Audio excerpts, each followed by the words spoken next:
Welcome to the Market Money Magnet guys. आज है इस वीडियो में हम बात करने वाले हैं स्टॉक मार्केट क्रैश के बारे में। अब आपने ये सुना ही होगा कि मार्केट में बहुत सारी न्यूज़ चल रही है कि स्टॉक मार्केट जो है क्रैश होने वाला है और ये बड़ा क्रैश होगा जिसके चलते मार्केट ज़ीरो हो सकता है, आपका पोर्टफोलियो ज़ीरो हो सकता है, मार्केट में बड़ा बबल चल रहा है या बैंक्रप्सी आएगी। अब ये सारी चीज़ों के चलते बहुत सारे वीडियोस में आपको स्टॉक्स में से एग्ज़िट कर लेने के लिए भी सलाह मिल रही होगी कि आपको एग्ज़िट कर लेना चाहिए, इतने बड़े क्रैश में आपका जो इन्वेस्टमेंट है वो ज़ीरो होने के चांसेस है। तो गाइज़ ये सारी चीज़ें जो मार्केट में चल रही है, हम इसके ऊपर एक परफेक्ट सोल्यूशन के साथ बात करने वाले हैं कि आप खुद at the end of the video तक आपको खुद को समझ आएगा कि आपको एग्ज़िट करना है या अभी भी स्टॉक में बने रहना है या मार्केट में बने रहना है। अब क्रैश आए या ना आए, क्रैश आएगा क्योंकि हर बार ऐसा होता है, मार्केट एक अच्छे पीक के बाद करेक्शन दिखाता है। और आपने अगर देखा होगा तो 2020 का क्रैश, 2008 का लेमन ब्रदर का क्राइसिस देखिए, सारे क्राइसिस के बाद मार्केट ने एक नया हाई बनाया है। तो हम ये नहीं बोल सकते कि मार्केट में क्रैश आएगा तो मार्केट कभी रिकवर नहीं करेगा, लेकिन मार्केट में क्रैश आएगा या नहीं आएगा, आएगा तो कितना आएगा, कितना करेक्शन आएगा, ये सब चीज़ें क्या हम जान सकते हैं क्रैश आने से पहले? तो हाँ, यस, ये सब चीज़ें हम जान सकते हैं। और ये जानने के दो मेन तरीके होते हैं, एक तो फंडामेंटल एनालिसिस कीजिए आप और दूसरा होता है टेक्निकल्स। टेक्निकल्स पे हम अभी नहीं जाएंगे क्योंकि टेक्निकल्स में जाना यानी थोड़ा डीप जाना है और फिर वो बहुत सी वीडियो भी लंबी हो जाएगी और लोगों के वो ज़्यादा कुछ पल्ले नहीं पड़ता। तो हम बात करेंगे फंडामेंटल एनालिसिस की। अब फंडामेंटल एनालिसिस में भी दो एनालिसिस होते हैं, दो तरीके हो सकते हैं। एक तो होता है स्टॉक्स का फंडामेंटल एनालिसिस जो कि हम जेन्युइनली करते हैं और उस बेसिस के ऊपर जो है हम हमेशा स्टॉक्स में इन्वेस्ट करते हैं आफ्टर फंडामेंटल एनालिसिस करने के बाद। इवन दो आपको किसी स्टॉक से एग्जिट करना हो तब भी आप उसका फंडामेंटल एनालिसिस कर उसमें से एग्जिट की पोजीशन भी एग्जैक्ट निकाल सकते हैं। सेकेंड हो सकता है इंडेक्स का फंडामेंटल एनालिसिस। अब आप सोच रहे होंगे क्या इंडेक्स का भी फंडामेंटल एनालिसिस होता है? जी हाँ, और स्पेशली हम बात करें तो इंडेक्स का हम पीबी और पीई रेशो फंडामेंटली चेक करते हैं। पीई रेशो यानी प्राइस टू अर्निंग रेशो। अब प्राइस टू अर्निंग रेशो यानी हम किसी भी स्टॉक का या इंडेक्स का पीई निकाल कर ये समझ सकते हैं कि ये जो है स्टॉक या इंडेक्स ये कहाँ तक जाएगा या कहाँ तक ये अभी क्रैश की तरफ जा रहा है या ये अभी भी कम पीई है, ज़्यादा पीई है, एवरेज पीई है, जिसके चलते हमें ये समझ आता है कि पर्टिकुलर इंडेक्स जो है ये क्रैश होगा या नहीं होगा या क्रैश के कितने नज़दीक आ चुका है। अब जो निफ्टी है, निफ्टी के वेटेज के हिसाब से यानी अकॉर्डिंग टू उसका जो वेटेज है उसके हिसाब से उसमें स्टॉक होंगे। जैसे हम जानते हैं निफ्टी में 50 स्टॉक की लिस्ट है और एनएससी के ऊपर मार्केट कैप के अकॉर्डिंग ये 50 स्टॉक्स जो है ये एनएससी में ऐड किए जाते हैं। अब उन 50 स्टॉक का एवरेज पीई जो होगा वो एवरेज पीई यहाँ पे आता है और यहाँ पे जो एवरेज पीई आएगा वो कहाँ आएगा हम वो भी देखेंगे। उसके ऊपर से हम जो है ये पूरे निफ्टी का एक एनालिसिस कर सकते हैं। अब what is the fair PE ratio, average PE ratio, ये सब चीज़ें कैसे पता चलेगी ये हम लेटर ऑन डिस्कस करेंगे। सबसे पहले हम देख लेते हैं कि हम ये पीई जो निफ्टी का एवरेज पीई है ये कहाँ से लेंगे।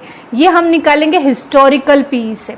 अब हिस्टोरिकल पीई हमें क्या करना है, हमें सबसे पहले उसके लिए चलना है गूगल पे।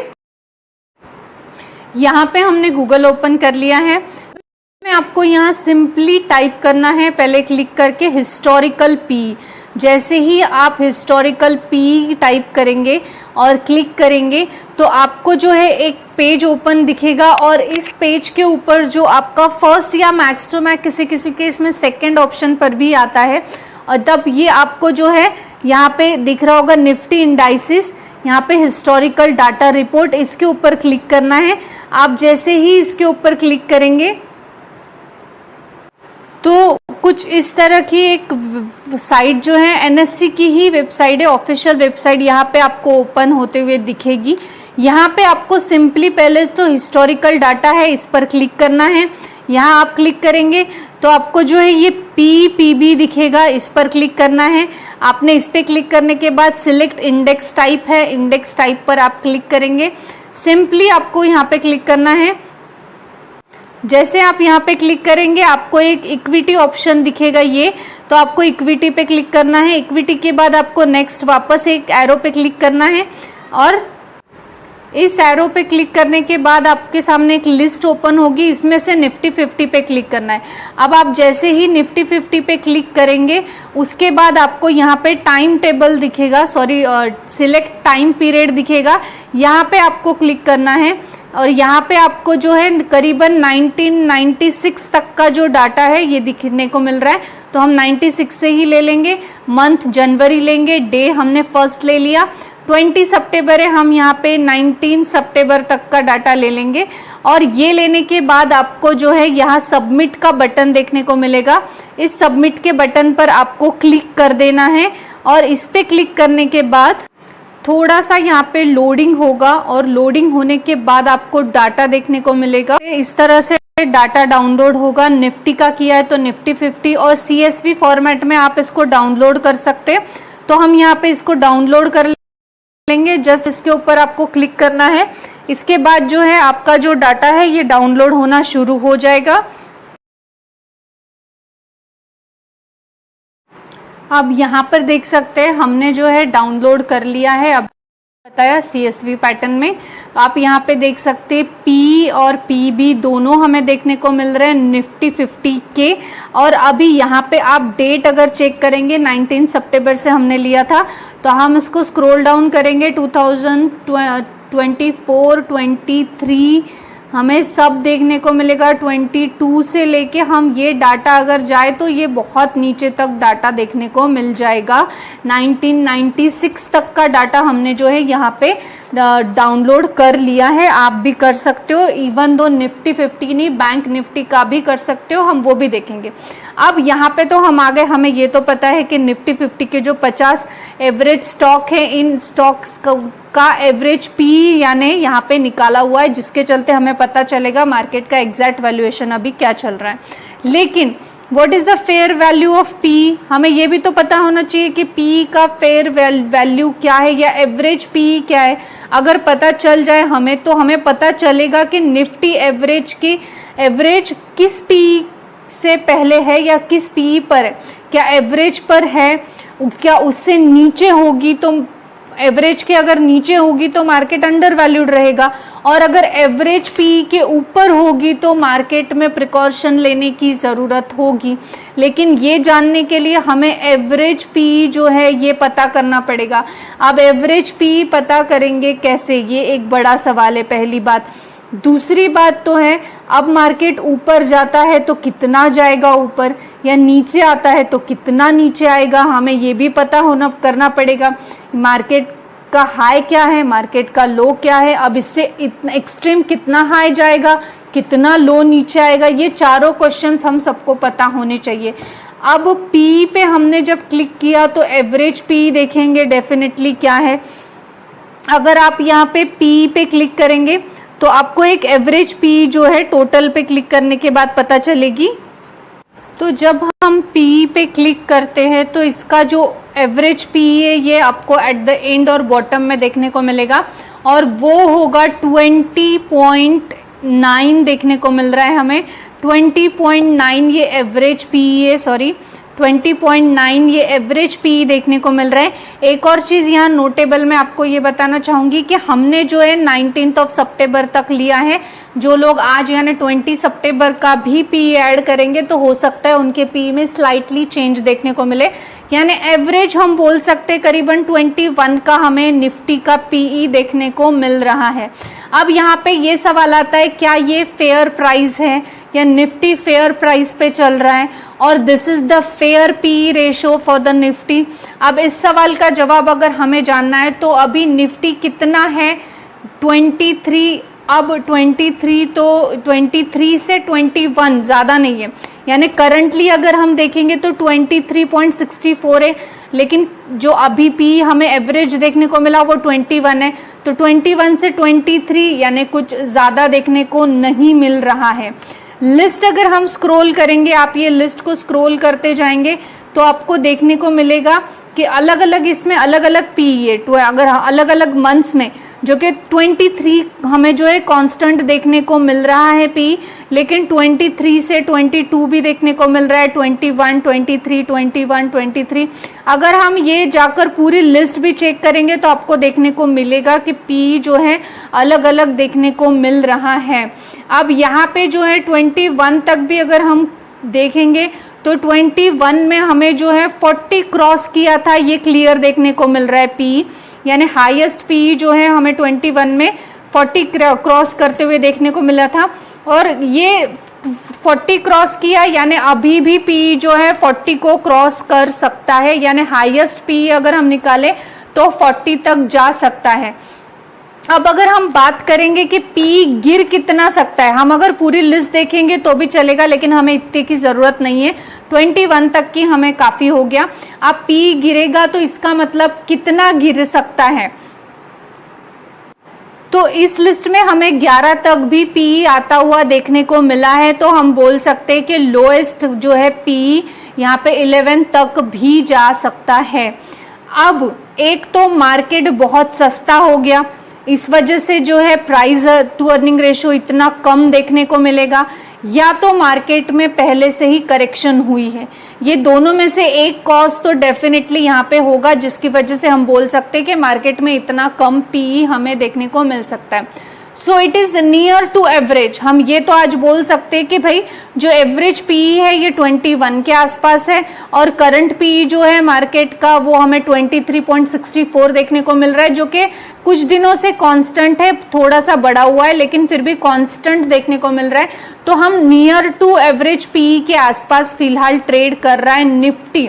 अब ऐसे में अगर हम लास्ट 2 साल का डाटा देखें तो हम ये नहीं बोल सकते कि मार्केट बहुत ज़्यादा बड़ी है या मार्केट जो है बहुत ज़्यादा, हम बोल रहे हैं ना कि मार्केट में बबल आ गया, बहुत एक्सट्रीम हाई बना दिया। तो लास्ट 2 साल के डाटा पे से तो डेफिनेटली ये नहीं बोला जा सकता कि मार्केट बहुत ज़्यादा बड़ी है, क्योंकि पी जो है ये नियर अबाउट है, 21 से 23 तक ही है मार्केट में। और अब आपके मन में दूसरा क्वेश्चन आ रहा होगा कि अब आपके मन में जो क्वेश्चन है कि भाई मार्केट यहाँ से कहाँ गिरेगा, यानी कितना गिरेगा, तो आप कैसे डिसाइड करेंगे कि अब आपको जो है मार्केट में स्टॉक बेचना है या नहीं बेचना है। ये सवाल तो हमारा कांस्टेंट है। ये तो हमें समझ गया कि मार्केट एक्सट्रीम हाई नहीं है, लेकिन अब अगर मार्केट गिरेगा तो कहाँ से गिरेगा, कितना गिरेगा और हमें स्टॉक कब बेचना है। अब यहाँ पे एक चीज़ मैं आपको बताना चाहूँगी कि जो बिग प्लेयर होते हैं ना मार्केट के, वो बिग प्लेयर चाहते हैं कि आप जो है सारे स्टॉक बेच दो, मार्केट से एग्जिट कर लो, उनके पास सारे स्टॉक आ जाए, मार्केट से ज़्यादा जो रश है वो कम हो जाए, तो बिग प्लेयर और भी बिग बन सके। अगर आप फंडामेंटल बेसिस पर जाकर निफ्टी में इन्वेस्टमेंट करते हैं तो डेफिनेटली आपको जो है आज भी निफ्टी ओवर वैल्यूड देखने को नहीं मिल रहा है। जब अगर फंडामेंटल बेसिस पे आज भी निफ्टी ओवर वैल्यूड नहीं है तो हम इसमें से एग्जिट करें क्यों।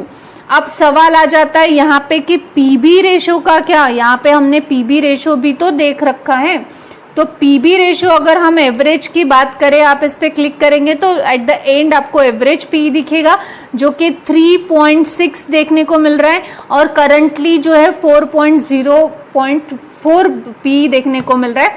आप अगर इसको करंटली 20 सितंबर को देखेंगे तो हो सकता है पीबी भी बढ़कर मिले या स्लाइटली चेंज मिले।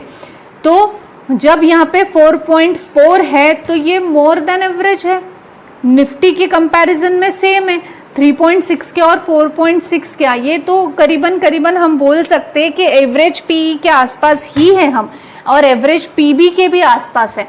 तो हम ये नहीं बोल सकते कि मार्केट अभी एक्सट्रीम हाई है और मार्केट गिरेगा कब और मार्केट गिरेगा कितना। तो लास्ट अगर हम देखें तो 11 तक मार्केट का पीबी गिरना चाहिए, तो हो सकता है मार्केट जो है हम बोल सकते हैं कि बहुत नीचे है या बहुत खतरे में है अभी। कि हमें यहाँ से अभी एकदम सिक्योर डिसीजन लेने की ज़रूरत है। अगर मार्केट नीचे है एवरेज से तो हम डेफिनेटली वहाँ पे डिसाइड करेंगे, ऊपर है तो डेफिनेटली वहाँ पे भी डिसाइड करेंगे। और बिग प्लेयर का जो प्लान होता है उस हिसाब से मार्केट में ये अफवाहें चलती रहती है कि भाई मार्केट गिरने वाला है, मार्केट कोलैप्स होने वाला है। ये चीज़ आपको यहाँ पे समझ में आ ही गई होंगी कि हिस्टोरिकल पी कैसे निकालना चाहिए, जिसके बेसिस पर आप जो है निफ्टी का ही नहीं बैंक निफ्टी का भी सेम चीज़ कर सकते हैं अगर हम उसके लिए ओवरलुक करें।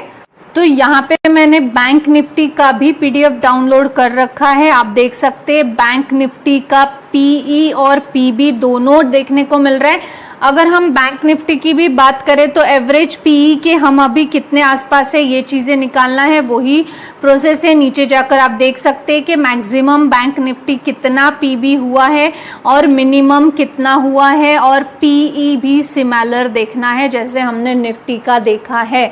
वीडियो बहुत लंबी हो जाएगी, लेकिन आप चाहते हैं कि आपको बैंक निफ्टी का भी डिटेल इस तरह से ही एनालिसिस चाहिए जैसे हमने निफ्टी का किया, तो आपको कमेंट सेक्शन में यस लिखना है या बैंक निफ्टी लिखना है, और मैं इसके लिए भी एक डिटेल एनालिसिस लेकर आऊंगी।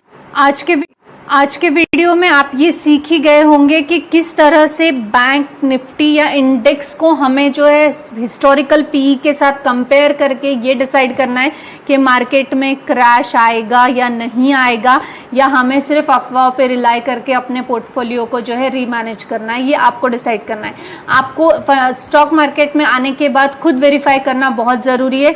तो आप खुद जो है हिस्टोरिकल पीई के साथ चेक कर सकते हैं कि निफ्टी क्रैश होने वाला है या नहीं होने वाला है, और होने वाला है तो कितना होने वाला है। सिर्फ बिग प्लेयर के प्लान में ट्रैप मत होइए और अपने पोर्टफोलियो को रीमैनेज मत कीजिए। आई होप आपको इन्फॉर्मेटिव लगी होगी। Thanks for watching.